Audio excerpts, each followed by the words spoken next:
Today, I think every American should say a special word of thanks to Jackie Robinson. He changed the face of baseball and the face of America forever. Jackie Robinson breaks baseball color barrier in 1947. But Robinson's career, this groundbreaking career, began in the Negro Leagues, right here with the Kansas City Monarchs in 1945. And the year that he was here, he fell in love with everything that Kansas City is known for, barbecue and jazz.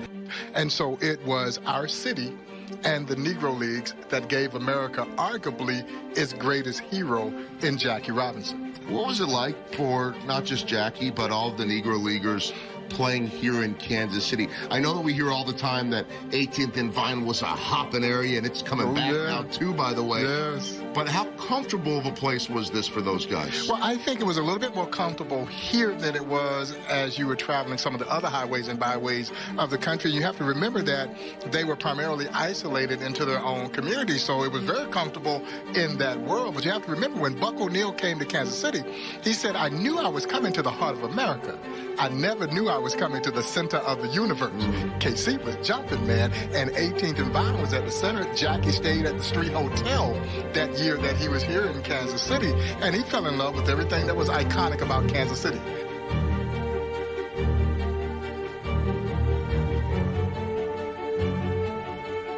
Frank White standing in. He lined out to third baseman Aurelio Rodriguez his first time up, dropping it. In 1976, this one is hit deep to left field. It's going to be gone. Home run, Frank White.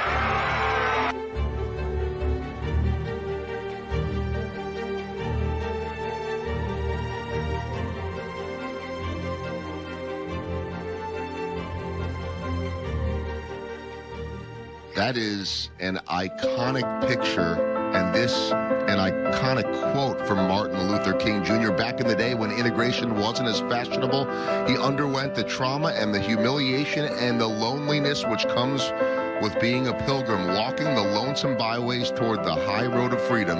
He was a sit-inner before the sit-ins, a freedom rider before the freedom rides. And that right there will give you the best kind of chills on a cold day.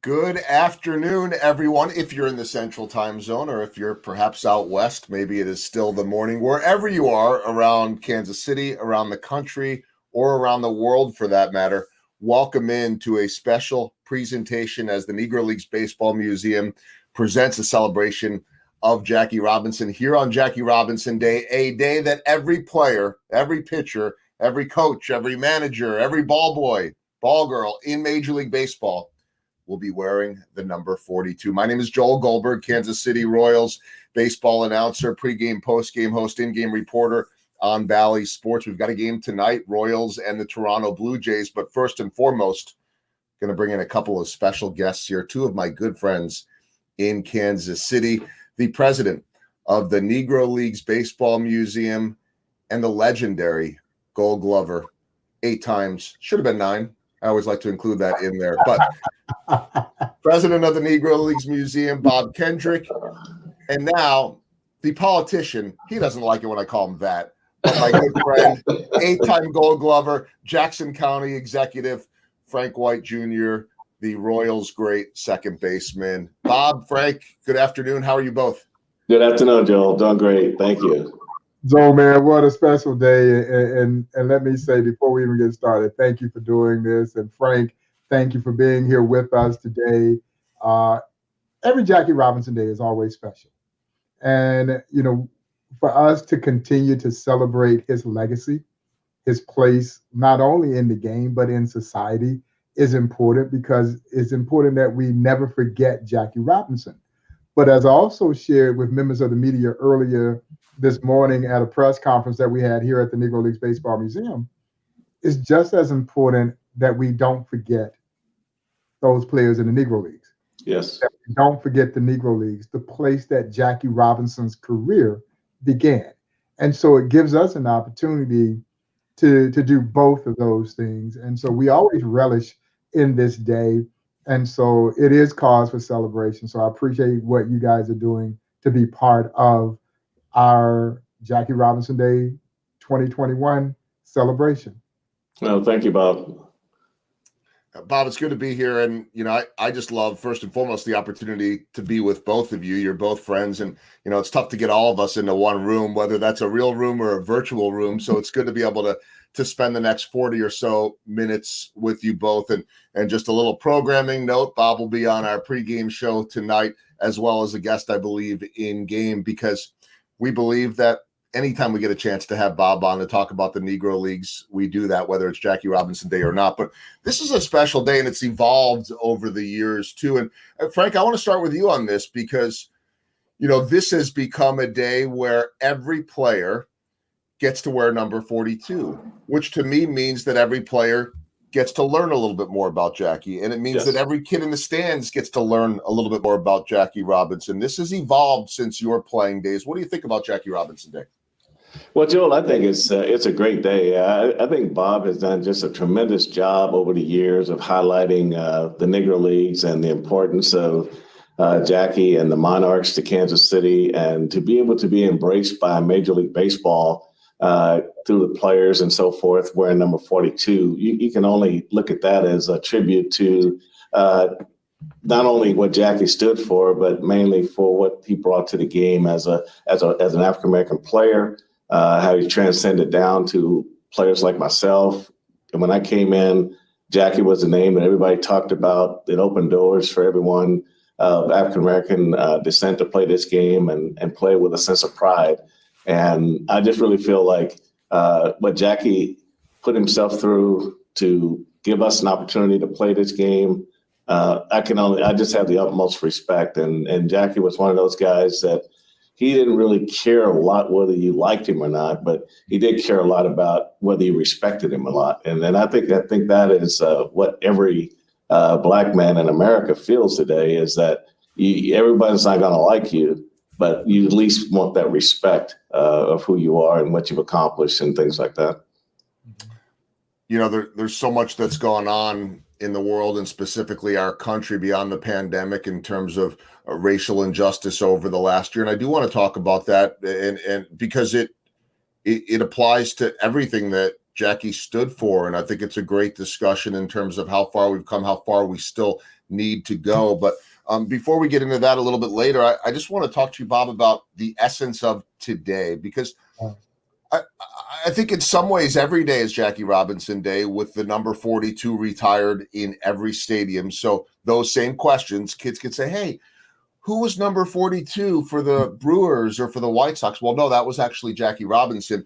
But today is the day that we really shine a spotlight. What is Jackie Robinson Day? What does April 15th mean to you?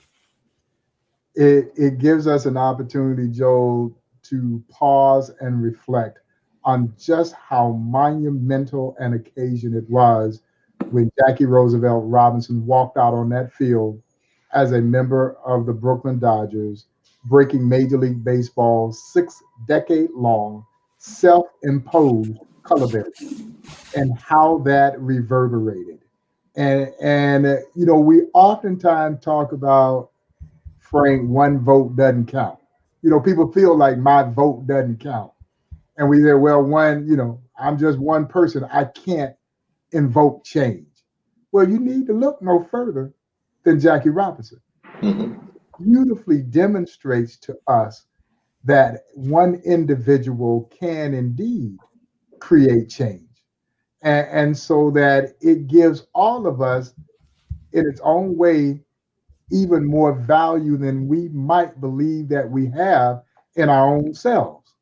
And so this day is kind of an opportunity to pause and reflect, and for us to say thank you for the sacrifice that he made.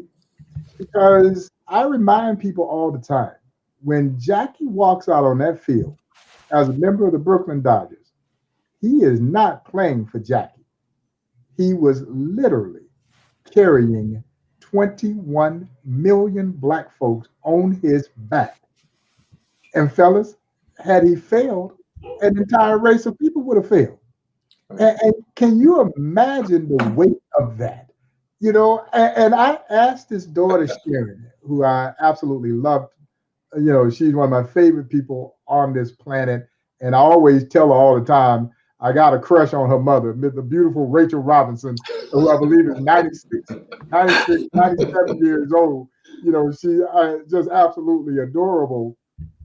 I asked her if her father really understood what he was signing up for. Frank, it's hard for me to believe that he could have possibly known just what he was getting himself into. And yet he does this in such a graceful fashion.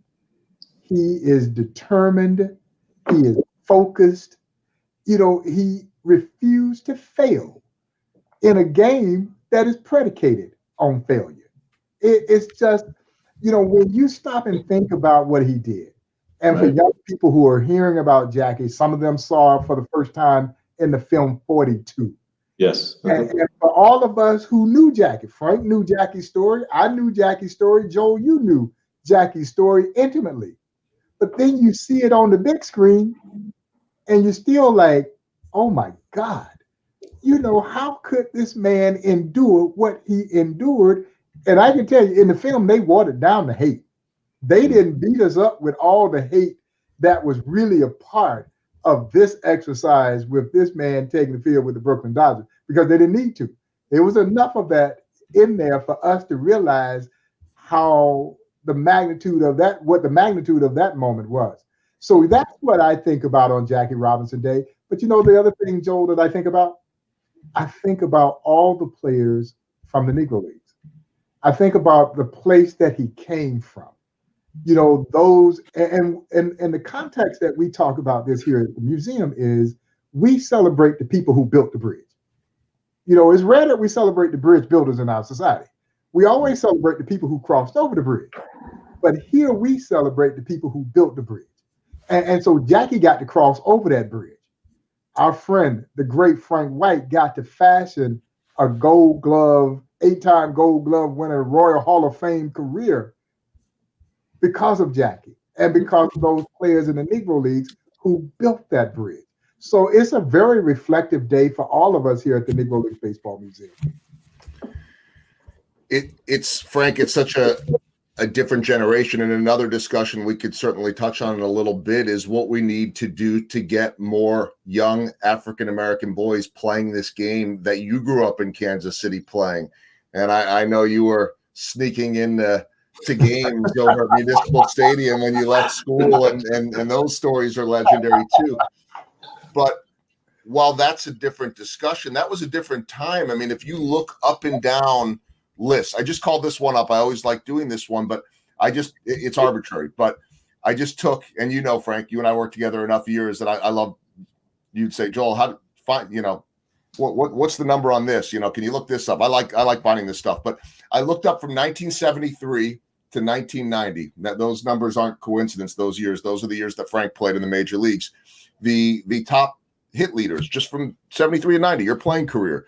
Number 3, Dave Parker. Number 4, Dave Winfield. Number 6, Jim Rice. Number 10, Eddie Murray, the Hall of Famer. Number 13, Hall of Famer Rod Crew. Number 14, Hall of Famer Andre Dawson. 16, Cecil Cooper. 17, Al Oliver. 18, Ken Griffey. 19, Dave Concepcion. 20, Jose Cruz, those guys of Latin American descent. 22, Don Baylor. I could go on and on and on. By the way, none of them had the amount of Gold Gloves that Frank did. But Frank, this is a different generation now. What was it like to play at that time, and how aware of Jackie Robinson were you? I was very much aware of Jackie Robinson from the time I started watching baseball with my dad and listening to the games on the radio. But I think that what we go to our local drugstore, and you see bats in a drugstore. You see Jackie's name on the bats, and Mickey Mel and Willie Mays. And so we use those bats and we talk about those those players. I mean, baseball was the game. That was America's game, and everybody played it. Everybody listened to it. But I was really fortunate to come along when I did, because I was able to play with some of those guys out of the 60s and coming into the 70s. And some, I played against Clemente in spring training and Willie Mays and was able to play against Hank Aaron when he came back to the Brewers. And I mean, just to be around those guys. And my favorite player, Frank Robinson, was playing with Baltimore. And so you had a lot of great black athletes playing the game back in those days. And that's why you always have this comparison of the 2000 players and who are the best. But when you go back from when I came into the game and back to even 1970, and you come up through the mid 80s, you are not going to see those kind of players anymore. Look how many of those players in the Hall of Fame, and everybody had a solid team. The game was fast, the game was aggressive, and a lot of the black players were the catalyst for the speed in the game and at the key positions in the game. And when I look back to the Royals' success, at one point we had 6 out of our 9 starters were African American players. And I think that's been the biggest change in the game, is that the game has actually gone away from the African American player, because everybody got caught up in the instant gratification type, where black players who don't have an opportunity to get the lessons and play on the travel teams. I mean, I played 35 games a summer. And if I hadn't been fortunate enough to try out for the Royals Academy and make it, I wouldn't be in baseball, because it's a slow process. I always like to think back to a Gerard Dyson, who was a 50th round draft pick, and it took him till he was 27 to get to the major leagues. It just takes a while. And when you go to rookie ball, then you only have 2 years to do something in rookie ball before the team has to do something with you. So it takes a little more patience for the black athlete. The skills are there, the talent's there. But the one thing I think that I learned by going to the baseball academy is that you don't have all the fundamentals down. And once you get the fundamentals down, then the game gets faster. Because to just give you a good example, when I went to the baseball academy, I was a month from turning 20 years old. And then I was in the major leagues by 23. And mainly because I had a chance to learn those fundamentals and learn how to play multiple positions. I was able to come to the big leagues. And because I could play those multiple positions, I was a utility guy for 3 years. Then when Cookie retired, then I was able to move in and play second base on a regular basis. But I think that Major League Baseball, to get the African American player back to the game, they're going to have to draft more. And they have to create a situation where they can get the fundamental training and things like that to give them an opportunity to be successful at this level. But there's no magic pill. There's no magic switch you can switch on. You just got to find the right guys. And I know the RBI program is here. The Urban Youth Academy is here. But I don't know if they're giving us the results that we're looking for in terms of getting African American players to the next level, because it takes a certain player, Joel. You just can't put everybody in the same basket and they're all going to get good together. When the academy was successful because they specialized in the people that they were signing through these tryout camps. They wanted good athletes. They wanted guys that could run, guys that could throw, and then they could work from there. But it wasn't for everyone to move at the same time. You just had to specialize with the guys that you thought you had a chance to get to the next level. It's a different world now too, Bob, and you see most of the teams that are coming through town will usually come and pay the museum a visit, and that's black players, white players, coaches, broadcasters that are very interested. But it's a different world. It seems like right now we're getting to a point where we want to celebrate the personalities in the game. This sport got very stuffy for a long time, where you can only do it one way and that's it. And now we're starting to share these personalities, the bat flips and all the fun. And I bring that up because Jackie Robinson played at a time. Well, first, when he came into the major leagues, he had to mind his P's and Q's, and that's going away, thankfully. But they didn't have to do that in the Negro leagues. It was all about showcasing skills, and talent, excitement, entertainment, a bit of what I'm talking about we need in this game right now. What was life like for Jackie's short time in the Negro leagues? It was interesting for Jackie because, quite frankly, Joe, Jackie hated his time in the Negro Leagues.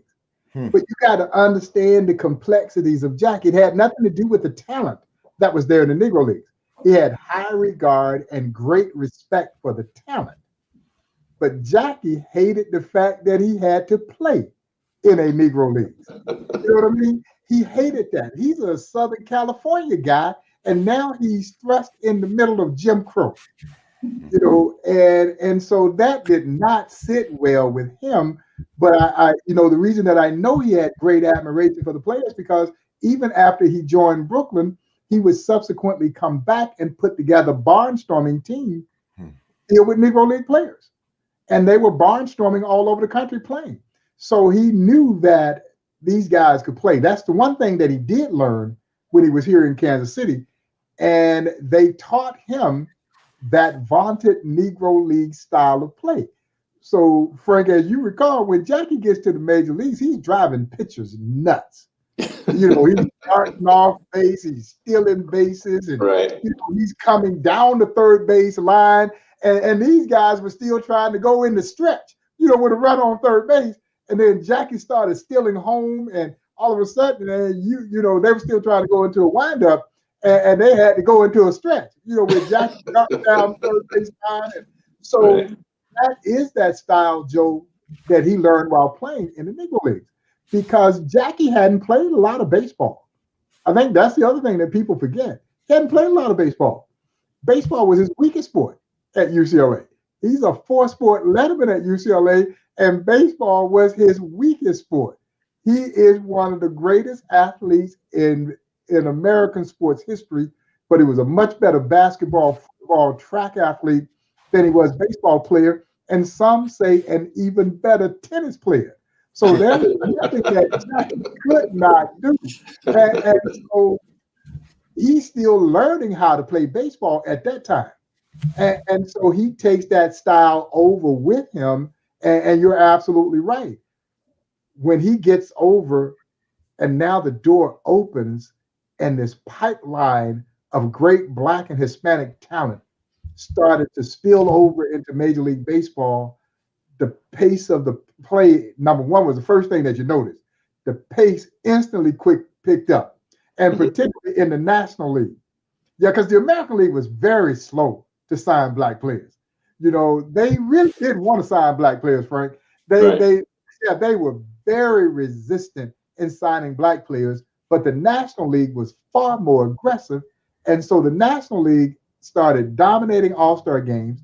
And then you started to see the pendulum of power shift even in the World Series. And this was because this pace was picked up. I'll never forget something, Joel, that the late, great Bob Gibson said. He said they thought the American League was a place that old ball players went to die.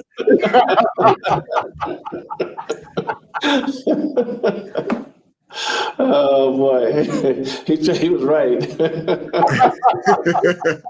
Well, the world has changed. You know, Frank, I asked you how aware you were of Jackie Robinson growing up, but I mean, this was a guy that for a good chunk of his career in the major leagues played the position that you would go on to play. I think about this. I was watching a beautiful piece this morning from Bob Holtzman, who used to be at ESPN, and he does stuff online now, and he's also the brother of one of our producers, Dave Holtzman. A beautiful piece on Jazz Chisholm, who's the young second baseman for the Miami Marlins, and it was a great interview. Chisholm was talking about how he's got different personalities and different nicknames for himself, and one of them was Prince. He said, I think it was his grandmother or a family member, a relative would always call him Prince because she viewed him as being royalty. And she said, I view myself today as Prince because Jackie this is his first chance to wear 42 in the big leagues on Jackie Robinson Day, that Jackie was royalty, and he feels like he's an extension of that now. What did it mean to play that position of second base, Frank, and one that Jackie opened the door for? Well, you know, Joel, I came up as a shortstop, and I thought I was going to be a shortstop in the major leagues, and I didn't want to go back to AAA, so I looked over and saw Cookie was older than Freddie, and I said, well, I better learn how to play second base. So that's how I actually got to second base. But you know, I think you always carry the history of the people before you, and I think just hearing Jackie's name and watching his film clips and Bob, I didn't get to know a lot more about him until after we had that discussion in 1990 about starting a museum, and you start reading more. But I think the one thing that brought it home for me was in the '85 World Series when I batted fourth in all 7 games of the World Series, and then to find out at the end of that series that the only other person to do that was Jackie Robinson, and that just kind of brought it home for me that the guys before me were such great players. They were guys who went through a heck of a lot more than I had to go through to get to where I had to go. But that legacy that they left, how you play the game, how you prepare yourself, and how you prepare yourself from Jackie was all about dignity. I mean, he was all about respect and dignity, and I think that's the one thing that I've always felt, from my standpoint, is that you always got to feel good about yourself, and you always got to put yourself in a position where no matter what happens to you, that you maintain your dignity, you maintain your name. And I think those are the things that have always been important to me. And I kind of was reading on Jackie a little bit, and that stood out to me because he would rather be a person that people respected more so than anything else. And I think these are the things that I really felt like playing second base and being a second baseman and being compared to him in so many ways. I really felt like when you have a guy that played with his reckless abandon, and he was a daredevil on the bases, like you guys talked about, he would be jogging up and down third base. Next thing he's gone. But he was one of those guys that we played the game where we got a base hit. So we left the box thinking a double on a base hit. And you watch him when he runs the bases and that hook slide that he had, that's a slide you don't see anymore. But he just had so many qualities, and I think that brought out the best of me because I was also there with Buck O'Neil, and Buck and I would talk about these things when he'd come early as a scout, and I'd go over and talk to him, and we talk about certain things in the from the Negro leagues. And my last coach in amateur ball was the great Hilton Smith, who was also a Hall of Famer. And Hilton was one of the ones who said, go try out for this team. And Hilton and I, we had a lot of conversations about the Negro leagues and his curveball and things like that. So I think that history just transcended down to me. And I just wanted to be the best player that I could be, the most respected player I could be, and carry that dignity that I had throughout my career. Yeah, Joe, and coincidentally, and Frank, they tell me Hilton had a great curveball. Mm-hmm. The legendary Monty Irvin would say you could know Hilton's curveball was coming, and the break on it was so sharp that you still couldn't hit it. Yeah, Buck said without question the greatest curveball he ever saw belonged to the great Hilton Smith. But it's probably not coincidental that it was Hilton Smith who recommended Jackie Robinson to the Kansas City Monarchs. Oh my goodness! J.L. Wilkinson. Hilton had seen Jackie playing baseball down at Fort Hood in Texas. Of course, as you know, Hilton Smith was from Texas as well, and so he recommends Jackie to try out for the Monarchs. J.L. Wilkinson tries him out in Houston, Texas, and Jackie makes the team. And little did Wilkie know that he was signing the man that was ultimately going to put him out of business. Because by the end of that year, Jackie is gone. Jackie is gone. And I know you knew Connie Johnson. Yes. Jim Lefty Lamarck. Mm-hmm. These were guys who were all teammates of Jackie's in 1945 with the Monarchs. And of course, we all played golf with those guys.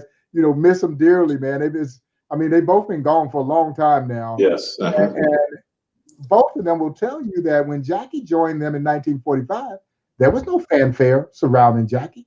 He was just another player trying to make the Monarchs team.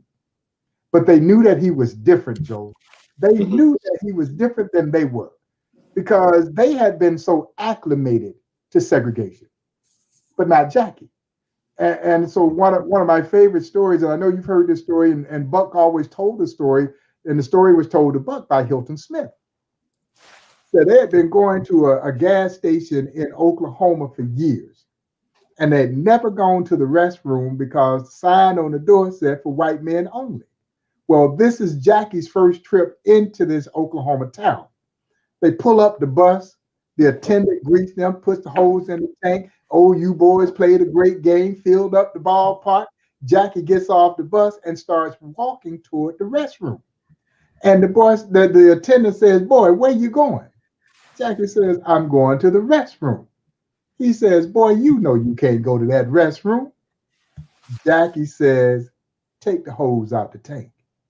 Now, as Buck would tell the story, said the Monarchs got a 50-gallon tank on one side. They got a 50-gallon tank on the other side. He's not going to sell that much gasoline to any one customer until the Monarchs came back in town. You know what the man said? He said, you boys go to the restroom, but don't stay long. And so what Jackie was trying to help them understand in 1945, that maybe you're taking some things that you don't necessarily have to take. And as Buck would always go on to share, is that America is a capitalistic society. And it speaks to the fact that if you want to invoke change, it starts with economic empowerment. Yes. And Jackie was just so much different than they were. But you know what? He was right on the money, because really Dr. King didn't become a threat until he started talking about economics. Right. You know, all the marching and all the social stuff, he was not really a threat. But then when he started talking about how can we help poor people get more money, then it became a threat. And it was shortly thereafter that his life was taken. Yes. Now you're a big threat. Yeah, you know, so Jackie was right on point, man, but you know, he was so different. Well, Yeah, Joel, he was, in 1944 at Fort Hood, Jackie was not only, he was an activist, he was court-martialed for not moving to the back of the bus. Yeah. And he had some friends, the NAACP and so forth, and because of his reputation, he was acquitted and got an honorable discharge from the armed services. So he started a long time ago fighting for his personal rights, and that just sort of goes to what Bob was saying about the economics of things, and I think his temperament was one of the things that Branch Rickey liked about him. He thought he had the temperament to go in and not fight back, and we always say the high road is not always the easiest road to take. It's a lot of stress involved with taking the high road all the time. So, but I think he just went out there and I think people saw. I think when Pee Wee Reese put his arm around him to say he's my teammate, and Leo DeRocha when he says, well, I would rather have Jackie than some of you guys. And so I think that kind of set the tone for the kind of respect that Jackie wanted because of how hard he played the game. Yeah, and Leo meant that too, because Leo wanted to win. Yeah.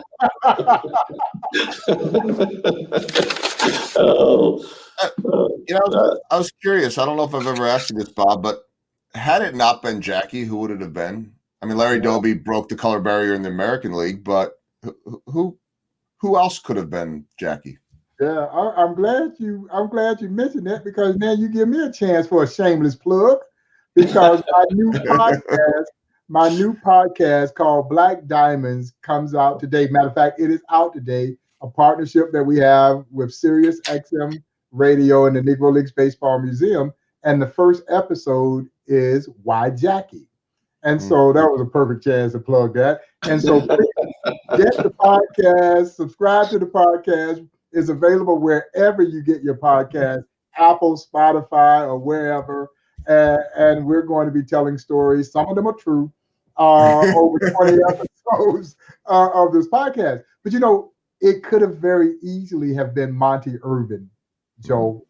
Monty Irvin had actually been the Negro League's owner's choice.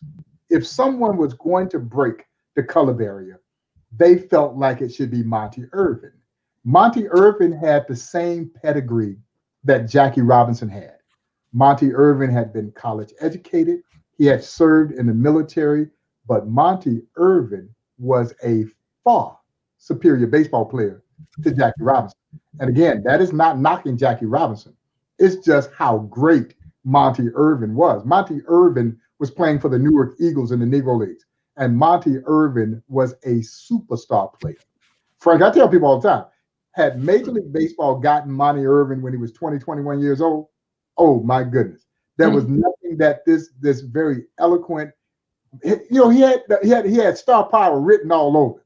Movie star, good looks, five-tool kind of guy, eloquent speaker, everything that you had to be a star, Monty Irvin had it. But Monty guys had just gotten back from World War II. And Monty was suffering from what they then called shell shock. Today we would call it post-traumatic syndrome. And Monty was also having contract squabbles with Ephraim Manley. Ephraim Manley owned the Newark Eagles. And to put it mildly, Ephraim Manley could not stand Branch Rickey. And that's putting it mildly, because she felt, Joel, that Branch Rickey was going to come into the Negro Leagues and raid the league of his talent without compensating the owners. And you know why she felt that way? Because that's exactly what Branch Rickey was going to do. He was going to take this talent out of the Negro Leagues. And so when he came knocking at the door about Monty Irvin, she was prepared to fight. And Rickey did not need a fight on his hand, because he needed to do this as stealthily as he possibly could, because you already know that the other owners are going to be in resistance on this move. They're not ready for this. And so he backs off of Monty Irvin. That's when he sets his sight eventually on Jackie Robinson. And contrary to popular belief, he did not sign Jackie away from the Kansas City Monarchs. He took Jackie away from the Kansas City Monarchs. But you see, J.L. Wilkinson could not fight back. You know why? Because J.L. Wilkinson was white. And there was no way that this white man who had made his entire living in black baseball, there's no way in the world he could stand up and block what virtually every black person in this country had been waiting for, a black man to play in the major leagues.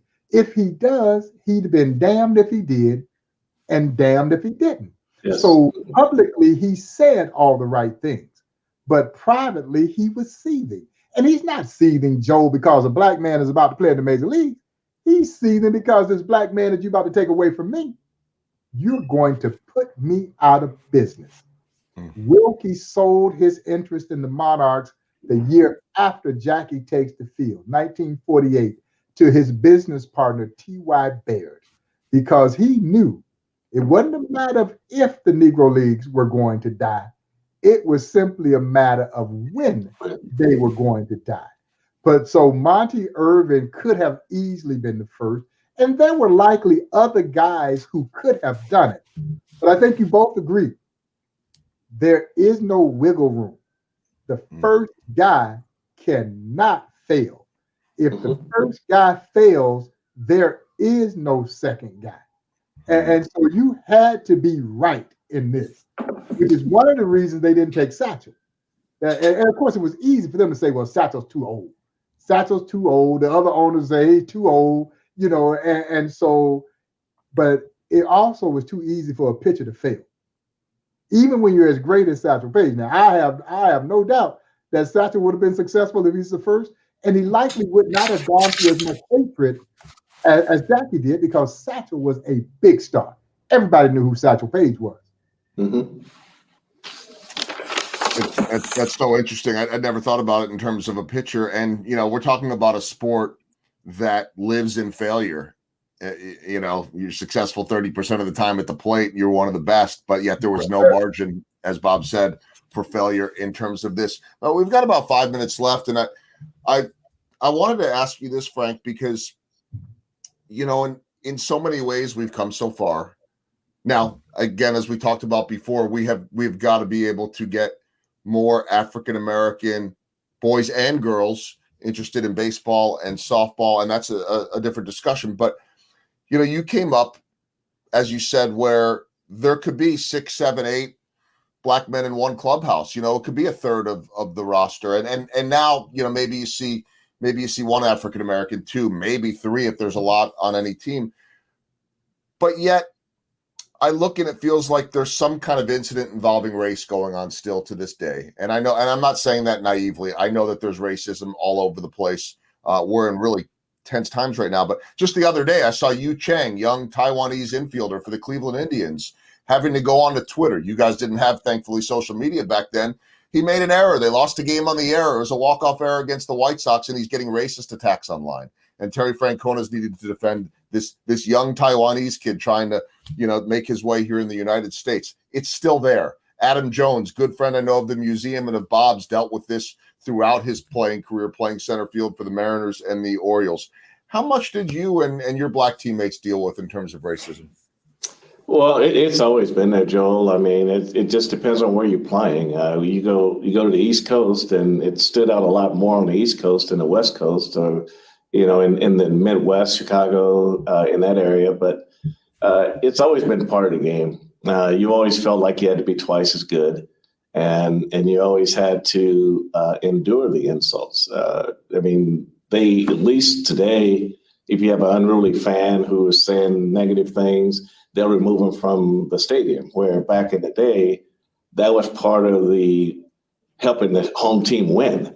And so basically, we just felt like if we play well and win the game, then the conversation goes down. But I don't think there was ever a game that I played in that one of our black players weren't called something out of their name. I mean, I was in Boston one time in the on-deck circle, and they said, "Your name's Frank White. You're not white." Things like that. So you get all kind of comments throughout the course of a game, but you just have to learn how to put them in the back of your mind and go out and play well and win the game, and it quiets down a little bit. But anytime someone takes a liking to you in terms of they're going to just give you hell that day, then you just have to deal with it, because you had no one to complain to. And then if they called you out of your name, if they used the N-word, who was gonna help you out in that situation? We didn't have that mechanism back in those days. So our only thing we had to do was go out and play well and win the game and move on to the next city. But it's always been that, Joel, and I don't think it's ever going to go away, because all it takes is one. And when that one is loud, and then someone else gets into it with that one, then they got two, and it just. So like I say, today, at least they got something they can fight with, the players do, where back when I played, we didn't have anything to fight with other than just trying to win the game. Joe, what it reminds me of, if you guys both remember the scene in 42, for me, this was perhaps the most poignant scene in the entire film. When it's a father and son at the ballpark, I believe they might have been in Cincinnati, and father and son at the ballpark, and daddy starts saying these nasty things. Mm-hmm. What happens? His son starts to say exactly what his father was saying. And it just evidences that hate is a taught behavior. It's a learned behavior, and that's what we're hoping as a society we can continue to try and evolve. And again, guys, that's why this museum is so important. Mm-hmm. Because the museum continues to bridge the racial divide that seemingly is growing in our country. And I continue to feel that the winning spirit of the Negro Leagues can be utilized to unite us. We learn from the sacrifices that others had to endure, yet still the passion that they had for the sport that allowed them the willingness to endure. And I think that's just another indication of why this place is so important and why we should never forget Jackie Robinson. Well, quickly, Joel, you say Yu Chang is a player that got the hate messages and so forth. But I think a lot of that with your Asian players has to maybe do with the virus and the hate that's been vented toward the Asian American community, and it's just unfortunate that people are taking every advantage of every opportunity they have to create this heat and this hate and promote this hate. And then again, Bob, the salaries in baseball were always an issue as they got bigger in the game. And I remember when guys were making a lot of money and they had a bad day at the ballpark, then the headline in the newspaper was always a guy making this much money and this. So it was never. So when you had your great days in the game and you read the articles, they never mentioned money, but they only mentioned money when things weren't going good for you. So it's always been some bias there from a lot of angles that you had to deal with. And I, like I say, what I like to think about was that as a Black player, and you used to look at the makeup of a team, and you look at the guys on the bench, it was very rarely you had African American players as backup players on the bench. If you was on the team, you was playing, and it was hard to get you out of the lineup because if you were there, you had to play. So there were a lot of phases that we had to go through, but I think that there's been such a strong mixture of politics and sports that the fans who, I won't even call them fans, but I'd say the people who want to send these hate messages when a player has a bad day, I think that's simply because of the politics of our world today and not the fact that errors are part of the game. Final thought, and then we're going to let you guys go because you're two of the busiest men in the world, I know. But and I agree with what you said, Frank, in terms of the hatred, the virus, and then the other element to that is the anonymity of social media.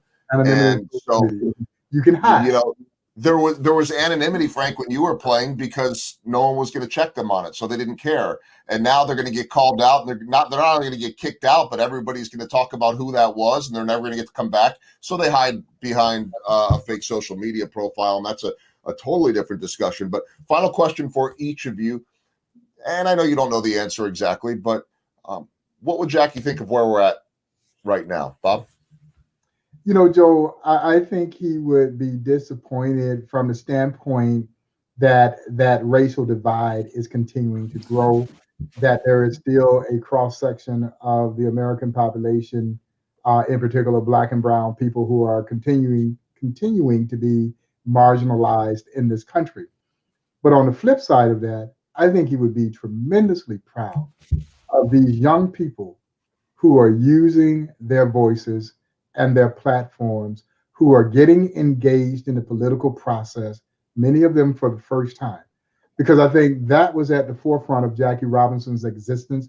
It was at the forefront of Henry Aaron's existence. And to see this level of engagement and to see the passion that these young people have in trying to help invoke social justice in this country, civil rights in this country for people, that would warm his heart. But yeah, I think like all of us, we are alarmed by what we're seeing in our society, the outward covert level of hate that we've seen over recent times in our society is very much alarming. And I think he would be disappointed and disheartened by that because we thought we had made more progress than that and that we are better than that because we are better than that. But I absolutely think he would be applauding these amazingly spirited young people who stood in line for 6, 7, 8 hours to cast their vote and who are out there on the front lines protesting for social justice and the need to do that. Frank, final word? Well, Joel, I agree with everything that Bob has just said. I think that he's right on those comments. I think from a baseball standpoint, I think Jackie would be elated that everyone in Major League Baseball is wearing his number on his day. But I also think he would be disappointed to know that there are Major League teams celebrating his day who are towing the line for the anthem, and there are no true African-American players on these teams. So I just hope that could change a little bit as Major League Baseball goes forward, getting back to America's game. I know the game has changed from a marketing standpoint, from a standpoint of salaries, but guys are making so much more money now. But I really believe that the equity has to come back to baseball, just like it has to come back to a lot of our industries. But I think that overall, I think he would be just happy that his name is still in the forefront of a lot of people's minds, and that our young African American and minority children can look up to him as a star player, doing something for the first time and doing it very successfully, and being on both sides, not only the sports side, but the community activism side also. Well, I can guarantee this much, and we never know what will happen in a baseball game, but unless a game is rained out or delayed or postponed for some reason, a number 42 will score the winning run in every game tonight. A number 42 will be the winning pitcher in every game, and the losing pitcher for that matter too, and there'll be hits and errors and stolen bases from guys wearing number 42. Maybe a broadcaster's nightmare in terms of calling those numbers out. Frank remembers those days, but a beautiful day nonetheless. And so I'm so honored to be here with both of you today, and thankful to everybody for watching. I'm proud to call you both friends. You know that. Thank you, Joe. And I want to let everyone know that the Negro Leagues Baseball Museum, it's the gem here in this city. Go check them out. They got a new beer also, right? Yes, a new beer released this week. It's called Tip Your Cap with Boulevard Brewing Company. It will be in stores, I believe, May 3rd. Go out, raise one up, and support the Negro League Baseball Museum. I love it. So don't forget the Black Diamonds podcast is out now. I'm going to go mow the lawn right now, and I'm going to listen while I'm mowing the lawn so I can get going on number one. A little peek behind the scenes there. Frank, I know you got to go and move on to the next thing, because that's what politicians do. Sorry, I you're still just my friend, so I like to throw that out there. But Frank, 8-time Gold Glover, should have been 9. Always good to see you. Thanks for the insight, Bob. Thanks for all you do for this community and for everyone around the country, for that matter. Check out the Negro Leagues Museum, and to everyone out there, thanks for tuning in on Jackie Robinson Day. Thank you, everyone. Thanks, Joe. Thanks, Bob. Yes, sir, Frank.